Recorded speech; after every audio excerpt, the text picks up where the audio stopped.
Hello everyone, welcome to this Prosthodontics quick review.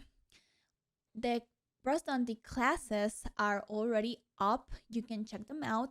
This is just a mini review for the highest yield facts of this subject. So I hope you really enjoy it and I hope you memorize all the things that I'm going to say. So first of all, we have to learn this. The non-carious lesions.